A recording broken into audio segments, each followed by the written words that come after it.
The rain hammered against the windows of Landstuhl Regional Medical Center like bullets on steel. 2 in the morning, the kind of hour when the world holds its breath between yesterday's failures and tomorrow's possibilities. Dr. Richard Harrison stood in Trauma Bay 3, surgical gloves snapping against his wrists with the confidence of a man who'd never doubted himself. 15 years of cutting into bodies had given him that swagger. His colleague, Dr. Phillips, hovered nearby, younger but equally certain of his place in the hierarchy of men who saved lives. Neither of them noticed the woman who just pushed through the double doors. She was small, 5'3" in her standard-issue boots, blonde hair pulled back in a ponytail that made her look fresh out of nursing school. Baby face, smooth skin, the kind of appearance that made people guess 19 when she was actually 25. She wore simple scrubs without rank insignia, without decoration, without any sign of the wars she'd survived. Sarah Mitchell moved like water through the chaos, silent, observing. Her blue eyes swept across the vital signs monitors with the precision of a sniper acquiring targets. Harrison noticed her then. His lip curled into something between amusement and contempt. "Honey, nursing station is down the hall," he said without looking away from the patient chart in his hands. "This area is for surgeons only. We're expecting critical incoming." Sarah didn't respond. She simply positioned herself beside the central monitoring station, her gaze fixed on the scrolling data streams that told stories in numbers and waveforms. Phillips chuckled. The sound echoed off the sterile walls like the bark of a small dog trying to sound dangerous. "First week on the job?" Phillips asked, his voice dripping with the kind of patronizing kindness that cuts deeper than insults. "You'll learn the protocols. For now, why don't you prep the recovery bay? We'll need beds ready when we bring these men back from surgery." Sarah's fingers traced the edge of the monitoring console, still silent, still watching. Her jaw set in a line that would have told wiser men to be careful. The overhead speakers crackled to life. "Trauma team to Bay 3, inbound military transport, 6 minutes out, multiple GSWs, multiple blast injuries, priority Alpha." Harrison's swagger faltered. Just a flicker, but Sarah saw it. The tightening around his eyes, the way his throat worked as he swallowed. The speakers crackled again. This time, a different voice, harder, colder. "This is Colonel Marcus Webb. Clear all non-essential personnel from Trauma Bay 3 immediately. We have 6 SEALs inbound from a classified operation in Syria. Heavy casualties. 1 Category Alpha, Commander James Morrison. Multiple penetrating trauma. He's circling the drain, people. You've got 1 shot at this." The temperature in the room seemed to drop 10 degrees. Sarah straightened. Something shifted in her posture. The mousy nurse disappeared, replaced by something else. Something that made both doctors take an unconscious step back. Harrison grabbed his surgical cap. "Phillips, scrub in. We need to set up for emergency thoracotomy." "Morrison, I know that name. Team 3. If we lose him..." "You won't lose him." Sarah's voice cut through the room like a scalpel through flesh. Low, calm, absolute. Harrison spun. "Excuse me? I don't know who you think you are, but..." The doors burst open. 6 gurneys rolled in simultaneously, pushed by combat medics whose uniforms were stained dark with blood that wasn't their own. The smell hit next, copper and cordite, the signature scent of men who'd been to hell and dragged themselves back. The first 5 gurneys rolled past into adjacent bays. Combat medics called out vitals in the clipped language of battlefield medicine. The 6th gurney stopped in Bay 3. Commander James Morrison lay motionless, 42 years old, 200 pounds of muscle and scar tissue that told the story of 2 decades at war. His face was the color of old concrete. An emergency intubation tube jutted from his mouth. His chest barely moved. The combat medic's voice shook.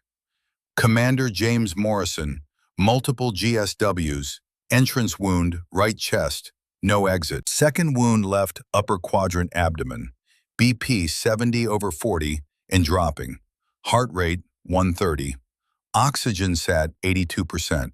He coded twice on the flight. We got him back both times, but the medic's voice broke. He's got maybe 10 minutes, Doc. Maybe. Harrison stared at the monitor. His hands trembled. Pneumothorax, he muttered. We need to. I need to. His voice climbed an octave. Where's the chest tube kit? You're holding the chest tube wrong. Every head in the bay turned to Sarah. She stepped forward. No hesitation. No permission requested. Fifth intercostal space, mid-axillary line, she continued, her voice carrying the weight of absolute certainty. And his liver is shredded. You need to cross-clamp the hepatic artery first, or he'll exsanguinate in 4 minutes. Harrison's face flushed red. Who the hell do you think you are? Security! Stand down, Harrison. Colonel Marcus Webb entered the trauma bay like a cold front moving through summer heat. 58 years old, silver hair cut high and tight, eyes that had seen too many body bags. He looked at Sarah. Something passed between them. Recognition. Respect. History. Dr. Mitchell is taking over, Webb said flatly. The silence that followed could have swallowed the world. Dr. Mitchell? Harrison's mouth opened and closed. That's impossible. She looks like she's Captain Sarah Mitchell, MD, FACS, Webb interrupted. Former Chief Trauma Surgeon for the 75th Ranger Regiment.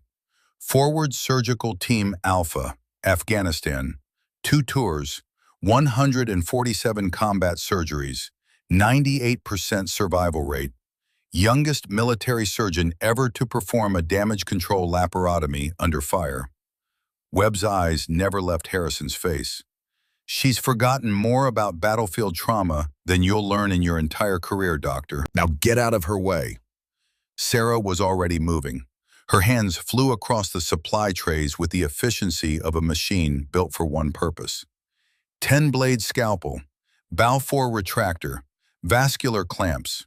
I need O-negative blood, 6 units, FFP 4 units. Get me a Cordis kit and a transvenous pacer. Move. The nursing staff erupted into coordinated chaos. Sarah bent over Morrison. Her hands touched his chest with surprising gentleness. She closed her eyes for just a moment, reading the body like Braille. We're going in. Full trauma protocol. Propofol and fentanyl for sedation. Rocuronium for paralysis. She opened her eyes. They were ice now, Arctic blue, and just as merciless. And someone get me classical music. Vivaldi, The Four Seasons, Winter. A nurse blinked. Music, Doctor? Sarah's lips curved into something that wasn't quite a smile. I work better with a soundtrack. The opening notes of Vivaldi filled the trauma bay as Sarah's blade made its first cut. The surgery took 4 hours and 17 minutes. Sarah worked with a kind of precision that seemed almost supernatural. Every movement deliberate, every decision made without hesitation. Her hands moved through Morrison's chest cavity like she could see in the dark. The 7.62 millimeter round had entered just below his right clavicle. It had tumbled through muscle and bone, shredding his lung. The second round had torn through his liver and nicked his splenic artery. Together, they were a death sentence. Sarah didn't see it that way. Her hands moved, clamping, suturing, repairing tissue with stitches so precise they looked like mechanical work. More suction. I need visualization of the retroperitoneum. There, see that bleeder? Going to need a running suture, 5-O-proline. Blood pooled in the surgical field. Sarah's hands never wavered. Liver's worse than I thought, she muttered. Partial hepatectomy. Going to have to remove about 30%. The vital signs wavered, blood pressure dropping. 2 more units of blood, Sarah ordered, and push 1 of epi. The numbers on the monitor climbed, stabilized. Morrison's body fought back against death with stubborn determination. Sarah worked on. Minutes became an hour became 2. Vivaldi gave way to Bach, then Beethoven. At hour 3, Morrison's heart stopped. The monitor's tone changed from rhythmic beeping to a single, sustained scream. V-fib, a nurse called out. Harrison, watching from the observation window, grabbed the intercom. D-fib, get the paddles on him now. Negative. Sarah's voice carried no stress, no fear, just that same absolute certainty. His chest is open. External defibrillation would fry his exposed heart.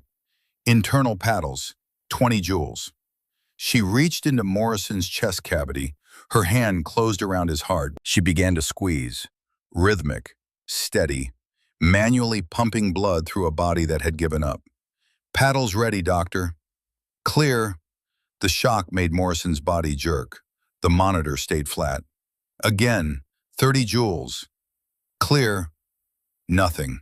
Sarah's jaw tightened. She went back to manual compression. Her face remained impassive, but something flickered in her eyes.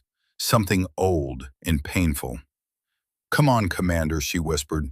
Don't you quit on me. Your men are watching. She squeezed harder, faster. You were in Mogadishu, Battle of the Black Sea, 19 years old, bleeding out in a helicopter. A Delta Force operator carried you 2 miles under fire. Her voice strengthened. That operator was my father, General David Mitchell. He didn't carry you through hell so you could die in a German hospital. So you're going to beat. You're going to beat right now. That's an order, Commander. Morrison's heart twitched. The monitor beeped. Once, twice. A rhythm established itself. Weak, but present. Morrison's heart beat again. Sarah closed her eyes for just a moment. When she opened them, they glistened. There you are, she said softly. Welcome back. The rest of the surgery proceeded without incident. Sarah closed the chest and abdomen with the same meticulous care she'd shown opening them. Every stitch perfect. When she finally stepped back from the table, her scrubs were soaked through with sweat and blood. Her hair had come loose from its ponytail. She looked exhausted. She looked magnificent. Commander Morrison is stable, she announced to the room. Transport to ICU. Continuous monitoring. I want labs every 4 hours. If anything changes, anything at all, you page me immediately. Understood? A chorus of, yes, doctor, followed her as she stripped off her gloves. Colonel Webb met her at the scrub sink. He handed her a towel without speaking. They stood in silence while Sarah washed blood from her hands. The water ran red, then pink, then clear. You saved his life, Webb finally said. I did my job. No, you did something beyond that. Sarah dried her hands slowly, methodically. I've seen plenty of death, Colonel, more than enough. I know, I read your file. Afghanistan, FOB Shank. 14 Rangers wounded in a Taliban rocket attack. You operated for 29 hours straight, saved 11 of them. Sarah's hands stopped moving. 3 died. 11 lived. I held a 19-year-old kid's hand while he bled out because we didn't have the right blood type in stock. Sarah's voice cracked, just slightly. His name was Daniel Chen. He wanted to be a teacher when he got home. Social studies, high school. Webb was quiet for a long moment. Your father was Delta Force, one of the originals. Grenada, Panama, Desert Storm. I know what my father was. Then you know he'd be proud of what you did tonight. Sarah turned away. My father's dead, Colonel. Heart attack, 67 years old. 2 months after I left the service. 2 months after Daniel Chen died in my hands. She took a shuddering breath. You want to know why I left? That's why. Because I couldn't save them both. Her voice dropped to a whisper. Some surgeon I turned out to be. Sarah, don't, she held up a hand. I came back because you asked, because you said wounded men needed help. I did the job. Now I'm done. Tomorrow I'm on a plane back to Montana, back to my cabin where the only thing I have to worry about is chopping firewood. She walked away before Webb could respond. The ICU was quiet at 9 p.m. Sarah walked the halls like a ghost, unable to sleep despite 40 hours without rest. She found herself outside Morrison's room without consciously deciding to go there.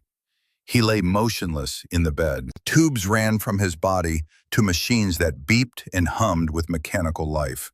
His face was peaceful, almost serene. Sarah slipped into the room. She pulled up a chair beside his bed. For a long time, she just sat there, watching the rise and fall of his chest, counting the beats of his heart on the monitor. Her hand reached out to touch the chain around her neck. She pulled it out from under her scrubs. A small medallion hung from the chain. Gold, worn smooth with handling. A challenge coin. The kind that special operations units give to their own. This one was older, the engraving nearly worn away, but Sarah could still make out the Delta Force insignia.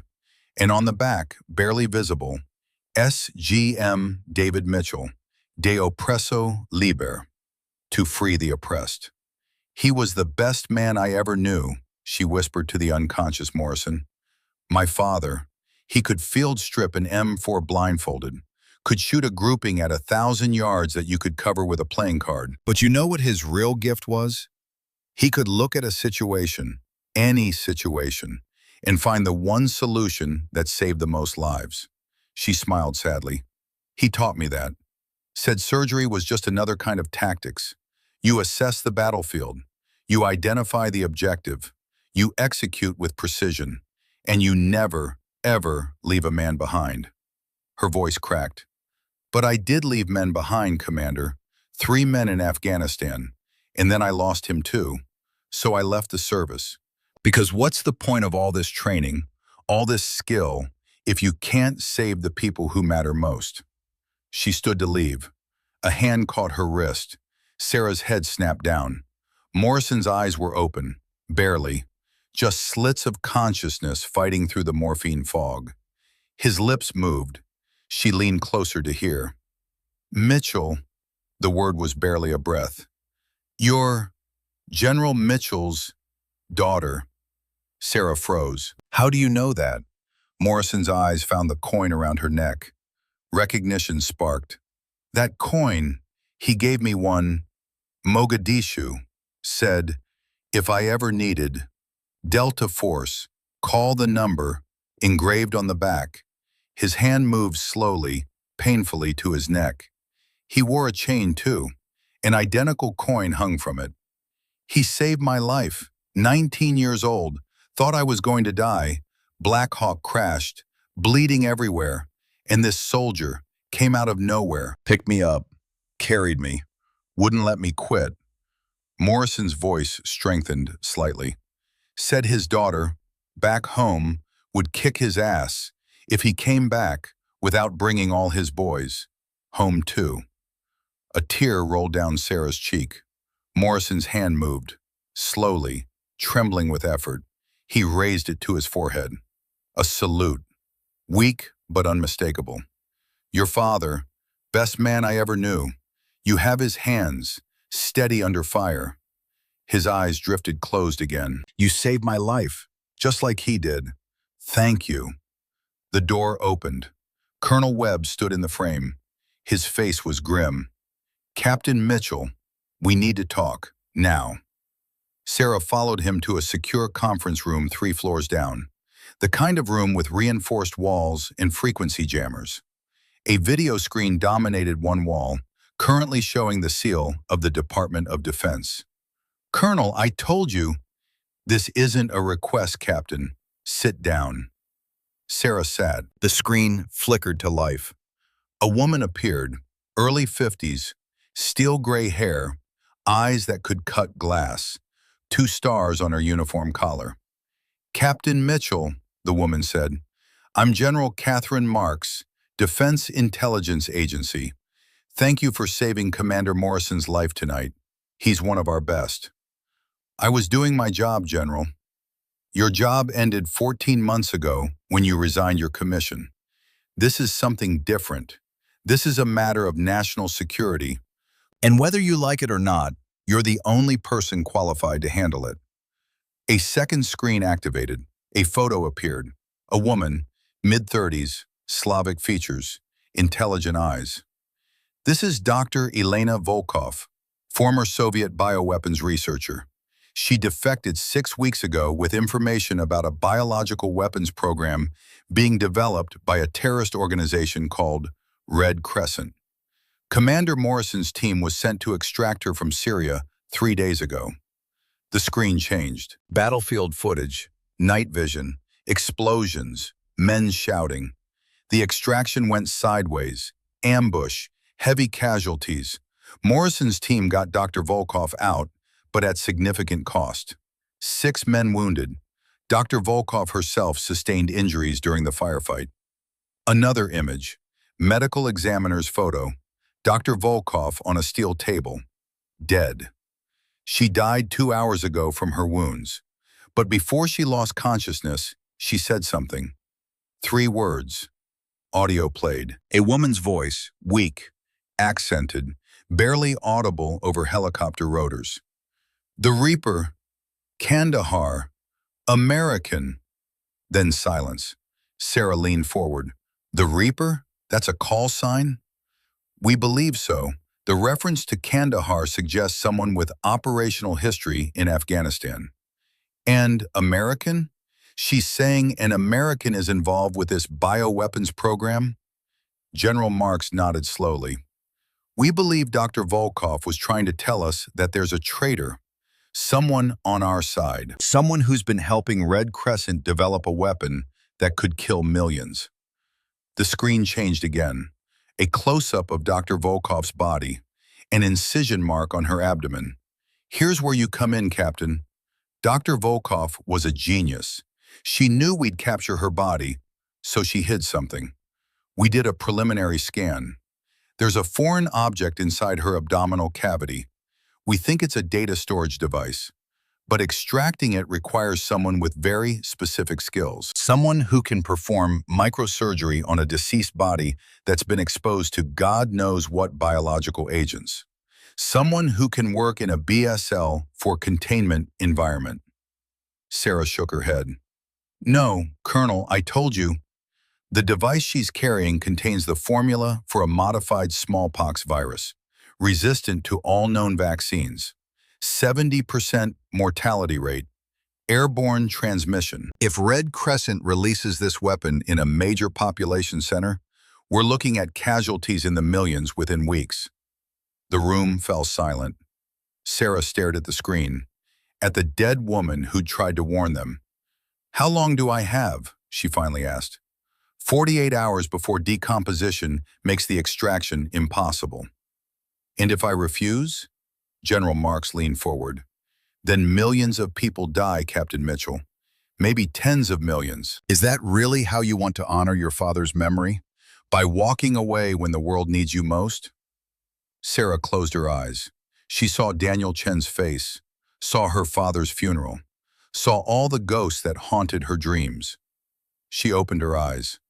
I'll need a full surgical team, BSL-4 certified, and I want Morrison monitoring via video feed if he's conscious. He's the only one who heard what Dr. Volkov said before she died. He might remember something else. General Marks smiled. It wasn't a warm expression. You leave in 4 hours. Get some rest, Captain. You're going to need it. The screen went dark. Colonel Webb touched her shoulder gently. For what it's worth, Sarah, your father would understand why you left. But he'd also understand why you're staying now. Sarah didn't respond. She was already mentally preparing for the surgery ahead, already cataloging the instruments she'd need, the procedures she'd have to perform, the risks she'd have to take. She was back at war, whether she wanted to be or not, and somewhere out there, a man called the Reaper was waiting. The morgue at Landstuhl's subsection Delta existed on no official blueprints. 3 levels below the main hospital, access through a service elevator that required 3 separate security clearances. The kind of security that said, what happens here stays buried. Sarah stepped out of the elevator at 0400 hours. She'd managed 90 minutes of sleep that felt like drowning. The containment suite waited like the entrance to another world. Positive pressure doors, airlocks, decontamination showers, and beyond it all, a surgical theater wrapped in transparent polymer walls thick enough to contain Armageddon. Dr. Elena Volkov's body lay on the steel table in the center, pale, still, keeping her secrets locked inside cooling flesh. Colonel Webb stood outside the containment barrier, tablet in hand. Behind him, two military pathologists suited up in yellow biosafety gear. "Morrison's awake," Webb said without preamble. "Against medical advice. He's watching on a secure feed from his ICU room." Sarah glanced at the camera mounted in the corner. "Tell him if he codes again, I'm letting him stay dead." Webb almost smiled. "I'll pass that along." Sarah began the ritual of suiting up. The BSL-4 gear went on in layers. First the scrubs, then the Tyvek suit, then the gloves, taped at the wrists, then the respirator hood connected to external air supply via a bright yellow hose. The final touch, a second pair of surgical gloves over the first, double protection. Because if Elena Volkov's body contained what they thought it did, a single tear in the barrier meant death. Sarah stepped through the airlock. The hiss of equalizing pressure sounded like the world taking a breath and holding it. Inside the containment suite, the temperature sat at precisely 62 degrees, cold enough to slow decomposition, cold enough to make her fingers stiff inside the double gloves. "Recording active," one of the pathologists said. "Subject is Volkov, Elena, female, age 36. Time of death approximately 11 hours prior." Sarah approached the table. Up close, Volkov looked younger than her file photo. There was something delicate about her features, something that spoke of a life spent in laboratories rather than battlefields. "Let's find out what you were trying to tell us," Sarah murmured. She picked up the scalpel. The blade caught the harsh overhead lights and threw back cold reflections. The blade touched skin. Sarah's hand moved with the precision her father had drilled into her. Steady pressure, smooth draw. The incision opened clean and true, from shoulders to sternum, sternum to pubis. Blood didn't flow. The heart had been still too long. "Retractors," Sarah said. The pathologist moved in with instruments that spread Volkov's chest cavity wide. The ribs cracked with sounds like green wood breaking. Inside, the landscape of human biology laid itself bare. Sarah worked methodically, checking each organ, feeling for abnormalities. 30 minutes in, she found the first anomaly. "There," she said, pointing with a gloved finger. "Under the sternum, scar tissue, old, maybe 6 months. Something was implanted here and removed." Sarah's fingers probed the area. "But that's not what we're looking for. This was a red herring." She moved lower, into the abdominal cavity where intestines coiled like sleeping serpents. She found it tucked behind the liver. A small capsule, maybe 2 centimeters long, titanium casing dulled to matte gray. Surgical tape held it in place against the hepatic artery. "Clever," Sarah whispered. "Hide it where the blood supply is richest, where it stays warm longest." She cut the tape carefully, lifted the capsule free, held it up to the light. Through the transparent end cap, she could see a micro SD card sealed in medical-grade plastic. "That's our data," Webb said. "Not done yet," Sarah replied. Something felt wrong. Elena Volkov was too smart to hide everything in one place. Sarah's hands moved lower, into the pelvis. Her fingers brushed something that made her stop. The uterus felt wrong, too firm, too regular. "I need an ultrasound," Sarah said quietly. One of the pathologists wheeled over a portable unit. Sarah positioned the probe and watched the screen as grainy images resolved into shapes. Her breath caught. 6 dark circles appeared on the screen, perfectly round, perfectly spaced. "What is that?" Webb demanded. Sarah's voice came out steady despite the ice forming in her veins. "Embryos, 6 of them, cryopreserved in liquid nitrogen capsules." She moved the probe, zooming in. "But these aren't normal. Look at the cellular structure. These have been edited. Gene therapy, CRISPR modification." "Modified how?" I won't know until we sequence them, but I can make an educated guess. Sarah straightened. Elena Volkov wasn't just developing a bioweapon, she was developing insurance. These embryos are probably immune to whatever virus she created. If the world ends, these 6 children could be the only ones who survive. The silence in the containment suite was absolute. Webb's face on the monitor looked like carved stone. She was building an ark. The extraction took another hour. Sarah removed the embryo capsules with the kind of care usually reserved for defusing bombs. Finally, she stepped back from the table. Elena Volkov's body lay open, empty of secrets now. "We're done here," Sarah said. "Seal the body, full biohazard cremation protocol." She moved through decontamination in a daze. Chemical showers that burned her skin, UV lights that tried to sterilize the thoughts in her head. When she finally emerged, still damp and smelling of industrial disinfectant, Morrison was waiting. Sitting in a wheelchair, his face was pale but his eyes were sharp. "You should be in bed," Sarah said. "Been in bed for 12 hours. That's 10 hours longer than I usually manage." Morrison's voice was rough, but stronger than before. "What did you find?" Sarah told him. About the data card, about the embryos. Morrison listened without interrupting.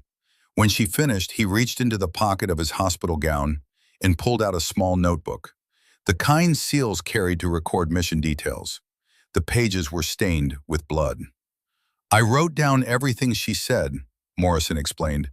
"Every word from when we extracted her until she lost consciousness." He flipped pages, found what he was looking for. "Here," she said, "the Reaper, Kandahar, American." That's what made it into the official record. But there was more. Right before she passed out, she said something else. "I thought it was delirium, but now..." What did she say? Morrison met her eyes. She said, "He trained them all. He made them what they are. And now he wants to unmake the world." Sarah felt something cold slide down her spine. Train them all. Military language. Someone who taught soldiers. Someone who was an instructor, Morrison finished. Someone with access to special operations personnel. Someone who could recruit from the best of the best because they trusted him. Webb had appeared in the doorway. His face was grim. "We've been working on the SD card. Had to bring in NSA cryptography team. The encryption was military grade. Specifically, an algorithm developed for Delta Force operational security in 2011. Kandahar, Sarah said. That's when we had major operations in Afghanistan. Webb pulled up a tablet, swiped through files. We've been cross-referencing personnel, looking for anyone with the call sign Reaper, looking for anyone who served as an instructor. He turned the tablet around. The photo showed a man in his mid-60s, silver hair cropped military short, face like weathered granite, eyes that had seen too much and forgiven nothing. He wore a Class A uniform with more ribbons than seemed possible for one human lifetime. Colonel Marcus Hale, Webb said quietly. Retired, age 67. Delta Force from 1978 to 2008. 30 years of continuous special operations service. 4 Distinguished Service Crosses. 7 Silver Stars. Grenada, Panama, Desert Storm, Somalia, Afghanistan, Iraq. He taught close-quarters battle tactics to every special operations unit in the United States military. Morrison's face had gone white. Reaper. That was his call sign. I remember now. He taught our CQB course at Camp Gecko. The man was a legend. Could clear a room faster than guys half his age. We all wanted to be him. What happened? Sarah asked. Why did he retire? His family, Webb said. Wife and daughter. They died on 9/11, Tower 2. His wife worked for Cantor Fitzgerald. His daughter was visiting her at work that morning, 11th grade. The room fell silent. After that, Hale changed, Webb continued, became obsessed with preventing another attack, started pushing for more aggressive tactics. When the military brass pushed back, when politicians started talking about restraint, he snapped, started writing manifestos, talking about how America had gone soft. They forced him out, Morrison said. Medical retirement, PTSD. They gave him full honors and hoped he'd fade away quietly. Webb's jaw tightened. He didn't. He went underground. CIA lost track of him in 2010. Sarah stared at the photo, at the man who'd trained her father, who'd trained Morrison, who'd trained a generation of warriors and then turned everything they believed in into a weapon.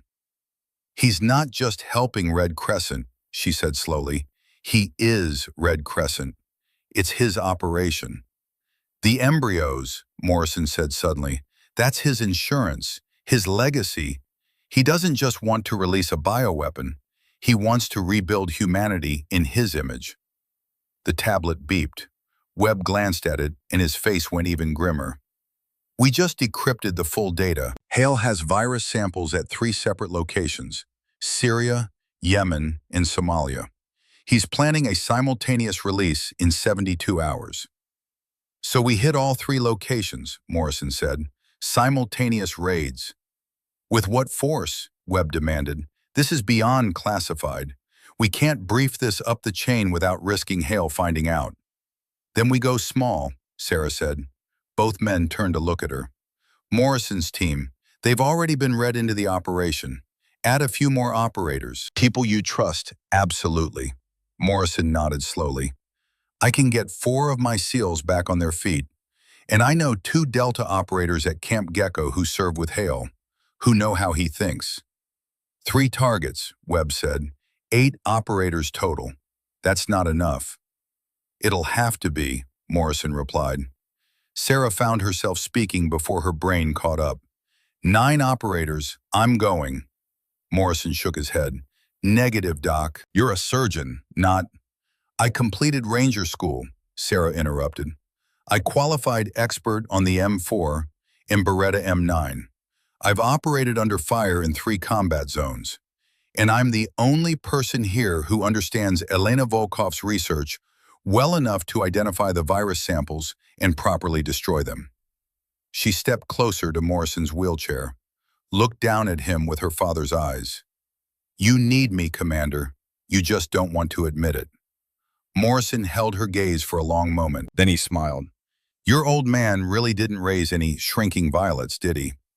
He raised a soldier, Sarah said.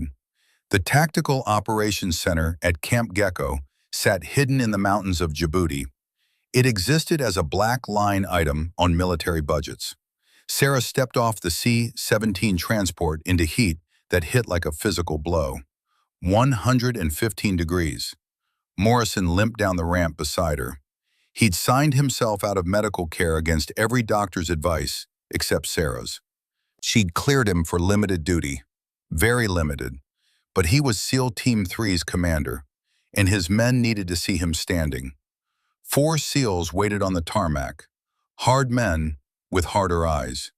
They'd already lost 2 teammates in Syria, and standing slightly apart, 2 Delta Force operators who looked like they'd been carved from the same stone as the mountains around them. The older one stepped forward, 57 years old, salt and pepper beard, eyes like chips of flint. Commander, good to see you vertical. Barely, Morrison admitted. Thanks for coming, Ray. Ray turned those flint eyes on Sarah, assessed her in about 3 seconds. You're General Mitchell's daughter, he said, not a question. I am. Your father was the best operator I ever knew. Trained alongside him for 5 years in Delta. Man had a gift, could read terrain like some people read books. A ghost of a smile crossed his weathered face. And he talked about you constantly. Said his daughter had steady hands. Said one day you'd save more lives than all of us combined ever could. Sarah felt her throat tighten. He said the same thing about his shooting. He would know. Best shot in Delta Force, at least until Hale came along. The smile disappeared. Marcus Hale was my friend, my mentor. For 20 years, I trusted that man with my life. Then 9/11 happened and something in him broke. You think you can predict him? Sarah asked. I trained with him for 2 decades. Ran missions with him on 4 continents. Yeah, I can predict him. Ray's jaw tightened. He's 67 years old, and he's still the most dangerous man I've ever met. Age hasn't slowed him down. If anything, it's made him meaner, smarter, more patient. Webb appeared from the operations center. He carried a tablet loaded with intelligence reports and satellite imagery. We've got updates on all 3 locations. Syria facility is hardest. Warehouse complex in Aleppo. 40-plus hostiles. Heavy weapons. Yemen is Hale's command post. Cave complex in the mountains. 20 hostiles but elite fighters. And Somalia? Morrison asked. Port facility in Kismayo. 10 hostiles. Mostly logistics personnel. Ray studied the satellite images. Hale will be in Yemen. That's his style. Command from the center. But he'll have contingencies. We hit Yemen, he triggers release protocols at the other sites. So we hit all 3 simultaneously, one of the SEALs said. Morrison nodded. Agreed. Ray, you take Syria with 3 operators. I'll coordinate from here. Medical won't clear me for field ops. He looked at Sarah. You and 2 SEALs take Yemen with Ray's second. Negative, Ray said quietly. I'm taking Yemen. Hale is my responsibility. The silence that followed could have cut steel. Ray, Morrison started. Hale is my responsibility, Ray interrupted.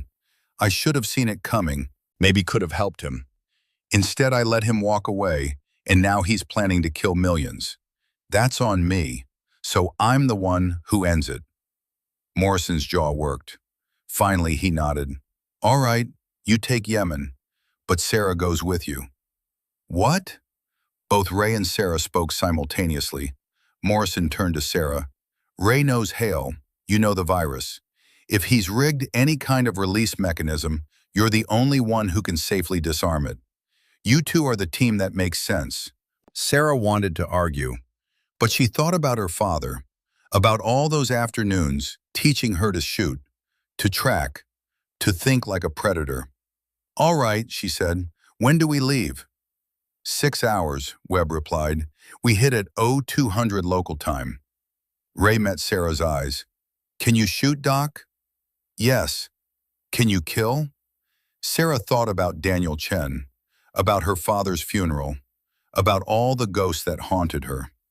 If I have to, she said quietly. Yes. Ray nodded. Then welcome to the team.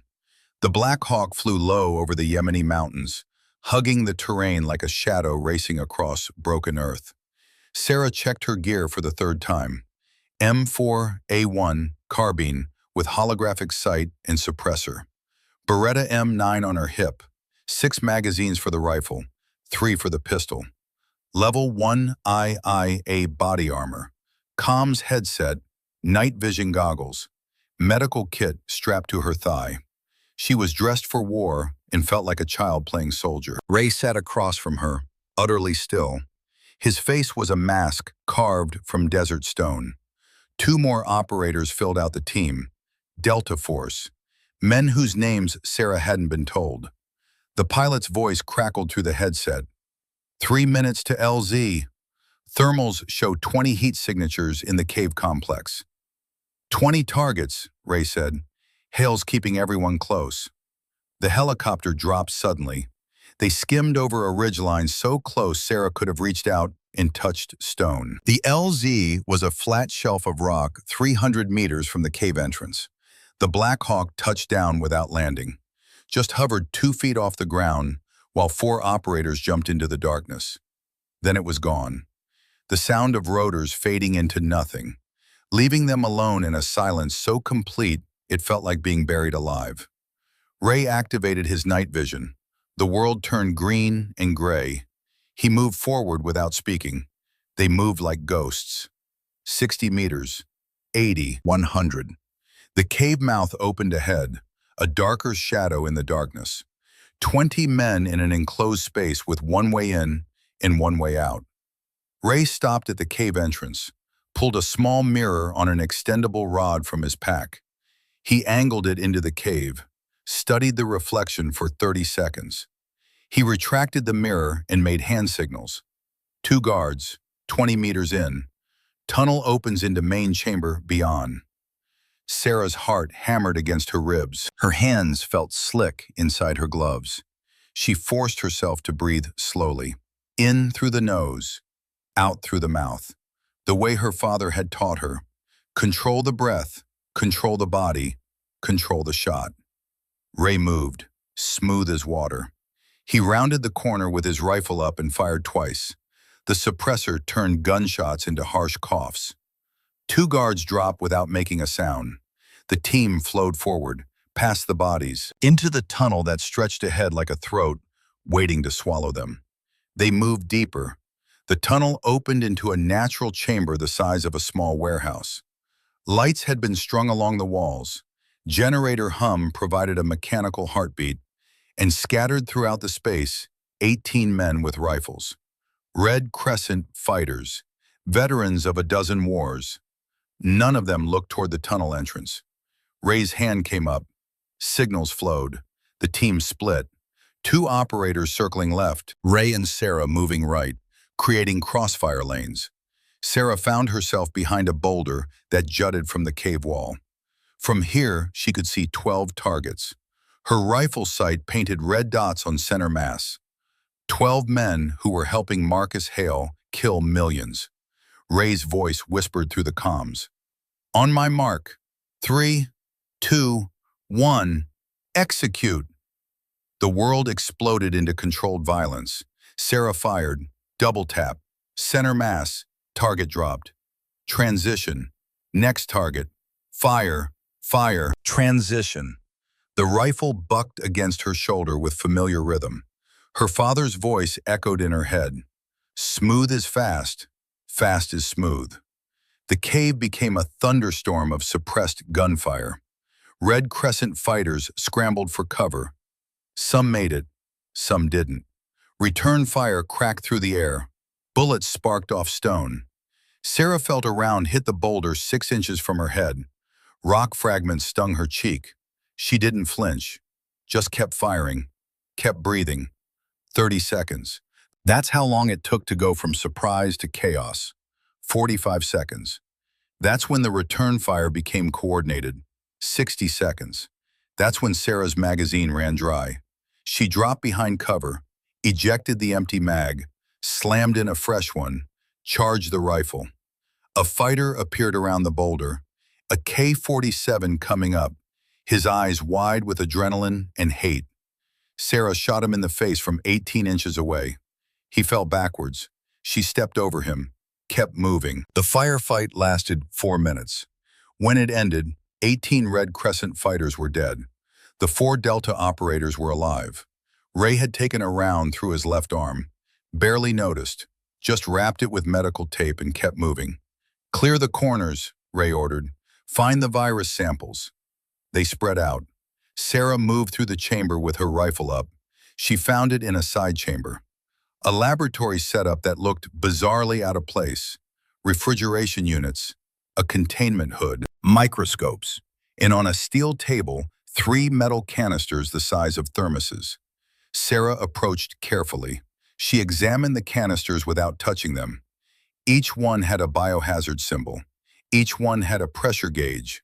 Each one had a timer. All 3 timers showed the same thing. 4 hours, 53 minutes, counting down. Ray, she said into the comms, I've got the virus, but there's a problem. Ray appeared in the doorway, saw the timers. His face went hard. Dead man's switch. Hale set them to release if he doesn't disarm them. That means he's not here, Sarah finished. He was never here. This was a decoy. The realization hit like a physical blow. Hale had anticipated them, had known they'd figure out his locations, had known they'd split their forces to hit all 3 simultaneously. And while they were busy with his decoys, he was somewhere else entirely. Ray's comms crackled. Morrison's voice came through, tight with controlled fury. Syria's clear. We got the samples. Lost 1 operator. But Hale wasn't there. Another voice. The Somalia team. Facility secure. Virus destroyed. No sign of the primary target. Sarah stared at the timers. At the countdown that ticked away seconds of life. He played us, she said quietly. He let us find the locations. Let us think we were hunting him. Her eyes widened. Oh God, Camp Lemonnier. Ray's head snapped up. What? The base in Djibouti, where we launched from. 3,000 American military personnel. It's the perfect target. Hale knows that's where we staged the operation. He knows everyone who's hunting him is deployed. Her voice rose. We left the base undefended, and he's there right now. Ray was already moving, sprinting for the cave entrance, shouting into his comms. All teams aboard. Return to base immediately. Hale is at Lemonnier. Repeat, Hale is at Lemonnier. The Black Hawk screamed through the night sky at maximum speed. The pilot pushed the engines past safe limits. They had 4 hours, maybe less if Hale decided to trigger early. Sarah sat in the troop compartment, trying not to imagine what 3,000 deaths would look like. Morrison's voice came through the comms. ETA 40 minutes. Syria team is 30 minutes behind us. Where would he hide virus canisters on a base that size? One of the Delta operators asked. Water treatment facility, Sarah said immediately. It's centralized. It feeds the entire base. Release the virus there and everyone gets exposed within hours. Facility is on the west side of base, Ray said. He was studying a tablet loaded with base schematics. Large structure, lots of places to hide. He won't fortify, Sarah replied. He'll booby-trap, turn the whole facility into a kill box. Ray looked at her with new respect. You've been thinking like a tactician. I've been thinking like my father, Sarah corrected. He always said the best defense is making your enemy choose between bad options and worse ones. The base appeared ahead. Lights sprawled across the desert like a constellation fallen to earth. From above it looked peaceful, no sign of the death waiting inside. The Black Hawk landed on the helipad closest to the water treatment facility. Sarah was moving before the skids touched down. The facility loomed ahead. 3 stories of concrete and steel pipes, silent. Dark, except for emergency lighting. Too quiet. He's in there, Ray said. They moved toward the entrance, Sarah with her rifle up, Ray beside her despite the blood soaking through his makeshift bandage. The door stood open, inviting them in. Ray stopped, studied the doorframe, found the tripwire exactly where he expected it, cut it carefully, disarmed the flashbang rigged behind the door. He wants us cautious, Ray muttered, wants us moving slow. They entered. The facility's interior was a maze of pipes and catwalks and shadows. Water rushed through overhead conduits with a sound like distant thunder. Sarah's night vision turned everything into shades of green.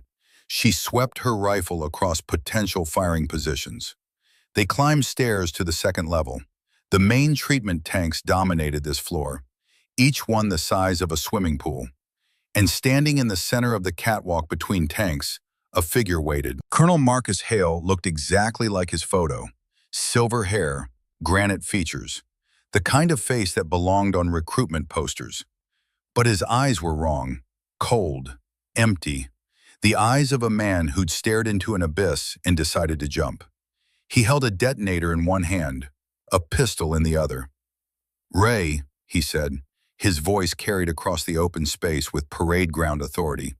I taught you better than this, charging in without reconnaissance, letting emotion override tactics. Marcus, put down the detonator, Ray said. His rifle was aimed at Hale's center mass. It ended the moment Tower 2 fell with my family inside it. Hale's voice didn't rise. I gave this country 30 years, bled for it, killed for it. And what did I get? A pension while politicians gave speeches about restraint. He spat the words like poison. You don't win wars by making friends. You win by making examples. Sarah stepped forward. Colonel Hale, I'm Sarah Mitchell, David Mitchell's daughter. Hale's eyes shifted to her. Something flickered in their depths. David's girl. A pause. You have his eyes, but not his wisdom. He knew when to walk away. He saved your life, Sarah said. Panama, 1989. You took shrapnel from a grenade. He carried you to the extraction point under fire. I know, Hale replied. I love that man like a brother, which is why it broke my heart when he went soft, when he started questioning missions, teaching the next generation to think instead of obey. His jaw tightened. Your father could have been great. Instead, he chose to be good.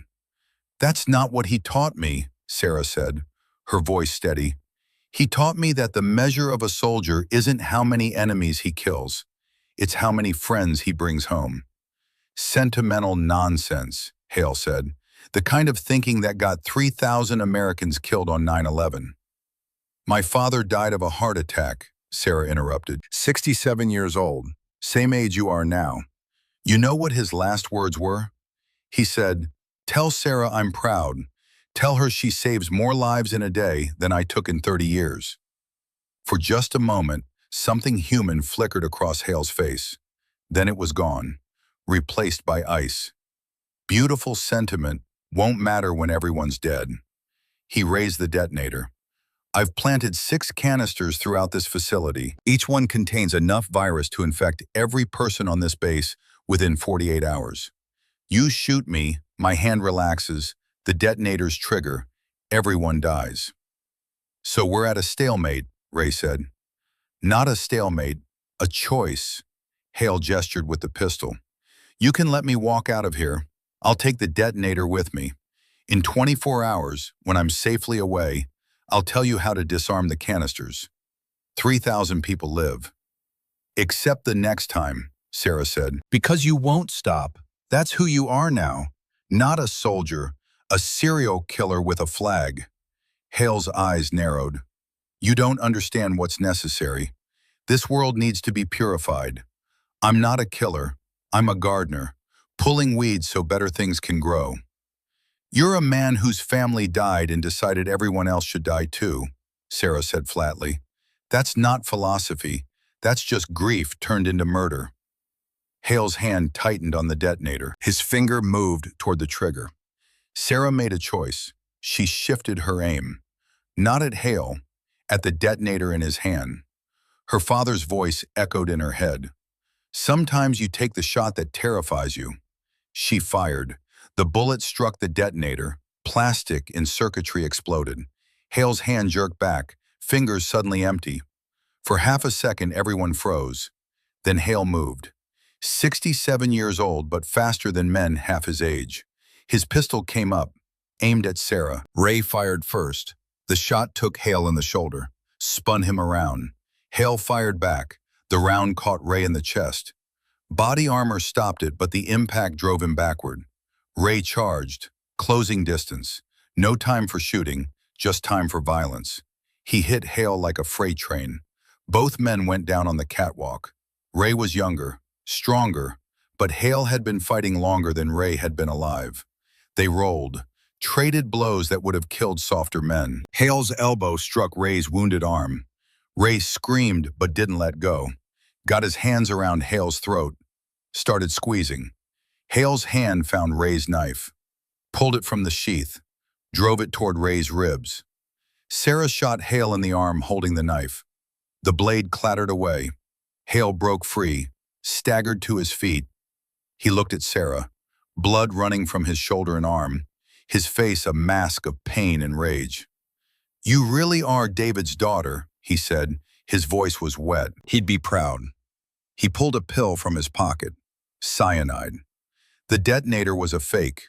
Hale smiled, blood on his teeth. Real trigger is on a timer, set to activate in 90 seconds. Canisters are spread throughout this facility, and even if you found them all, disarming them requires a code only I know.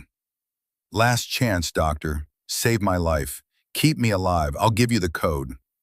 Sarah stared at him, at the man who'd trained her father, the legend who'd become a monster. She thought about Daniel Chen, about her father, about every impossible choice medicine forced you to make. She lowered her rifle, walked toward Hale with her medical kit. Give me the code first, she said. Hale laughed. Not how this works. Save me, then I talk. Sarah was 3 feet away when she saw the second pistol. hidden in his waistband. He was going to shoot her the moment she got close. Sarah's hand moved, not to her medical kit, to her sidearm. She drew and fired in one motion. The shot took Hale in the forehead. He dropped like a puppet with cut strings. The cyanide pill fell from his hand, rolled across the catwalk. Silence. "Doc!" Ray's voice was hoarse. "He had the code." "He was going to kill me," Sarah interrupted. She was already moving, running. "And he lied. The detonator was real. I could tell by the circuit board. He just wanted me close enough to shoot." She reached the first canister, examined it with shaking hands. Timer showed 45 seconds. The device was complex. 6 wires, red, blue, green, yellow, black, white, each connected to different pressure sensors, the kind of bomb that took trained technicians hours to disarm. She had 40 seconds and a scalpel. Sarah's breath came fast, too fast, hyperventilating. Her vision tunneled. 38 seconds. Her father's voice cut through the panic. "Control the breath, control the body." She closed her eyes, forced air through her nose, out through her mouth. Once, twice, 3 times. When she opened her eyes, the world had crystallized. 32 seconds.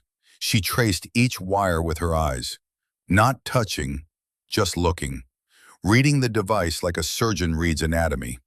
Red wire, power supply. Blue wire, trigger mechanism.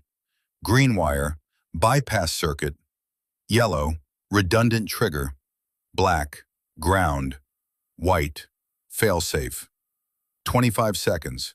Sarah's hand moved, scalpel blade against the green wire. Bypass first. She cut. The timer kept counting. 20 seconds. Her hand didn't shake now. Muscle memory had taken over. The same precision that closed arteries and saved lives. Blue wire, the primary trigger. This was the gamble. 15 seconds. She thought about Daniel Chen, about her father, about 3,000 people sleeping in their barracks. She cut. 10 seconds. The timer stopped. For 3 full heartbeats, Sarah couldn't move, couldn't breathe, just stared at the frozen display. Then her legs were moving, running. Second canister, 8 seconds left. Her hands flew, cut the bypass wire. Timer stopped. Third canister, 5 seconds left. Her hands were shaking now. She could barely grip the scalpel, but she made the cut. Clean, precise. Timer stopped with 2 seconds remaining. She found the 4th canister already disarmed. Ray had gotten to it. Blood streaming from his arm, but his hands steady enough. The Syria team had arrived. They'd found the 5th canister hidden in the basement, disarmed it with 40 seconds to spare. The 6th canister was in Hale's jacket. Sarah pulled it free, found it already deactivated, a decoy. She sat down hard on the catwalk, her legs suddenly unable to hold her weight. Around her, the water treatment facility hummed with mechanical life. 3,000 people slept in their barracks, worked at their desks, lived their lives without knowing how close they'd come to death. Ray sat beside her, his arm wrapped in bandages now, his face gray with blood loss but his eyes clear. "You did it," he said quietly. "Saved the base. Stopped Hale. Your father would be proud." Sarah looked at Hale's body, at the man who'd become a legend and then betrayed everything legends were supposed to stand for. "My father knew him," she said, "trained with him, trusted him, and Hale still went wrong. How do you live with that?" Ray was quiet for a long moment. "You don't. You just keep fighting, keep trying, keep believing that most people won't break." He looked at her. "Like you did. Could have walked away 14 months ago, could have stayed gone, but you came back. That's the difference between you and Hale. He ran toward death. You ran toward life." The CDC facility in Atlanta kept the embryos in cryogenic storage. Sarah had visited once, 3 months after Yemen, stood outside the containment vault where 6 potential lives waited in frozen suspension. Dr. Patricia Chen, the CDC's chief bioethicist, had stood beside her. "We've analyzed them completely. The genetic modifications are remarkable. If Volkov had lived, she might have revolutionized immunology." "What happens to them?" Sarah had asked. "That's above my pay grade." Chen had looked at Sarah. "What do you think should happen?" Sarah had thought about Hale, about his twisted dream of remaking humanity, about 6 children who would never ask to be born into that nightmare. "Destroy them," Sarah had said. "They were created as insurance for genocide. That's not a legacy worth preserving." Chen had nodded slowly. "That's what I recommended too." 3 weeks later, Sarah received official confirmation. The embryos had been terminated, the research data classified and buried. Elena Volkov's final secret died with her. Sarah had felt nothing but relief. Now she stood in Arlington National Cemetery. Spring had turned the grounds green and gentle. Rows of white headstones stretched toward the horizon, like silent soldiers still standing guard. She placed 2 coins on 2 graves. The first grave, General David Mitchell, Delta Force, 1957 to 2023. The inscription read, De Oppresso Liber. The second grave, Sergeant Major Raymond Davidson, Delta Force, 1967 to 2024. He died 3 weeks after Yemen. The arm wound had gotten infected. Sepsis. Sometimes the small wounds kill you after the big ones miss. Sarah stood between the graves, 2 men who'd taught her everything that mattered, 2 fathers in different ways. "I'm staying," she said to them, "to the grass in stone and memory." Colonel Webb offered me chief of trauma surgery at Landstuhl. I accepted. Going to train the next generation, teach them what you taught me: precision, discipline, compassion. She reached into her pocket, pulled out a small photograph, creased from handling. Daniel Chen, 19 years old, smiling in his dress uniform. His mother had sent it to her 6 months ago with a letter. The letter said Daniel's younger brother had just been accepted to medical school.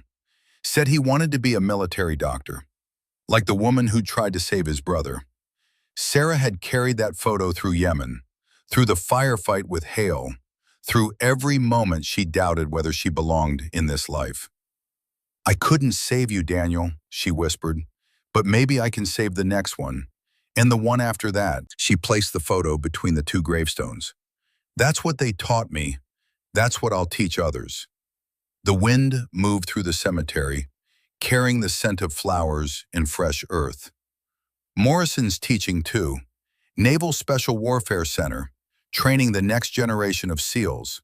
He says every class hears about you too, about what real warriors look like. She smiled.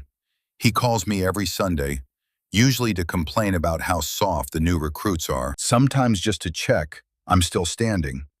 A helicopter passed overhead, the sound of rotors fading into distance.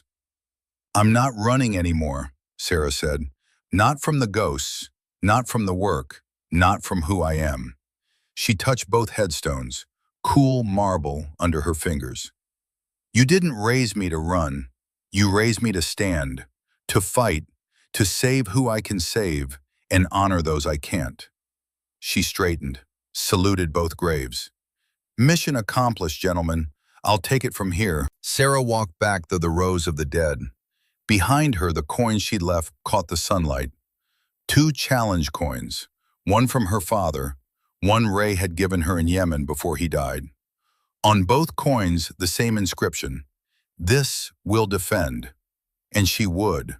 For all the years she had left, for all the lives she could save, for all the warriors who'd taught her that the truest strength wasn't in killing, it was in choosing who lived. 25 years old, a lifetime of war behind her, a lifetime of healing ahead. Sarah Mitchell walked toward the cemetery gates, toward the world that needed surgeons more than soldiers, toward a future her father had prepared her for without either of them knowing. The impossible shot, the steady hands, the heart that refused to quit. She carried all of it forward, into the light.